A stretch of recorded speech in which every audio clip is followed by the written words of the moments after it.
নমস্কাৰ, পোনপ্ৰথমবাৰৰ বাবে সকলোকে মোৰ চেনেললৈ স্বাগতম জনাইছোঁ আৰু আপোনালোকৰ ওচৰলৈ জবা ফুলৰ হেয়াৰ পেক এটা ৰেচিপি লৈ আহিছোঁ। জবা ফুলৰ হেয়াৰ পেকটো সকলোৱে লগাই নহয় জানো? সকলোৰে লগোৱা বা বনোৱা পদ্ধতিবিলাক বেলেগ বেলেগ। মই যিটো পদ্ধতিত আপোনালোকক বনাই দেখাম, আপোনালোকৰ চুলি মিহি আৰু উজ্জ্বল হ'ব, লগতে উফি সমস্যাও দূৰ হ'ব আৰু চুলিখিনি দীঘল হোৱাত সহায় হ'ব। আমাৰ বাৰীতে থকা জবা ফুলৰ পাত কেইখিলামান আৰু ফুল কেইপামান মই ছিঙি ল'লোঁ। তাতে লগতে এল'ভেৰা এজোপা আছিলে, সেয়াও এডোখৰ ছিঙি আনিলোঁ। ছিঙি আনি এয়া ভালদৰে পানীত মই এনেকৈ ধুই লৈছোঁ। এয়া দেখিছেনে? ভালকৈ এনেকৈ মই ধুই লৈছোঁ। তাৰপাছত এনেকৈ মিক্সি বাতি এটাত গোটেইখিনি একেলগে পিচি দিম। এয়া চাওকচোন, মিক্সি বাতিটো তেনেকৈ মই জেলখিনি উলিয়াই ল'লোঁ। এয়া জেলখিনি উলিয়াই লৈ তাতে মই আকৌ জবা ফুলৰ পাত আৰু ফুলখিনিও একেদৰে এনেকৈ সৰু সৰুকৈ কাটি দিম। ইয়াতে মই গোটেইখিনি উলিয়াই ল'লোঁ। সৰু সৰুকৈ পাতটো কাটি দিছোঁ, নহ'লে গোটে গোটে থাকিলে ভালকৈ পিচ নাযায়।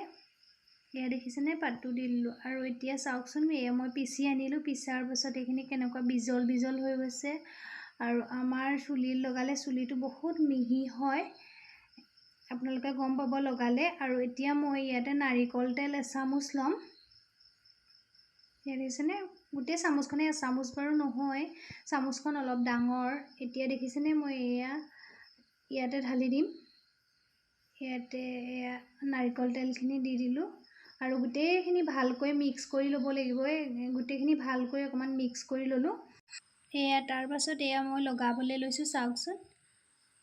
আৰু আপোনালোকেও এনেকৈ ঘৰতে বনাই ল'ব পাৰিব, এনেকৈ পেক ঘৰত থাকিলে। আৰু ইয়াত জবা ফুলত এমিন এচিড থাকে, চুলি মজবুত কৰে আৰু মইশ্চাৰাইজ কৰি ৰাখে। এয়া দেখিছেনে? মোৰ লগাইছোঁ, বহুত চেঁচা চেঁচা লাগিছে। আপোনালোকেও তেনেকৈ লগাব ঘৰতে।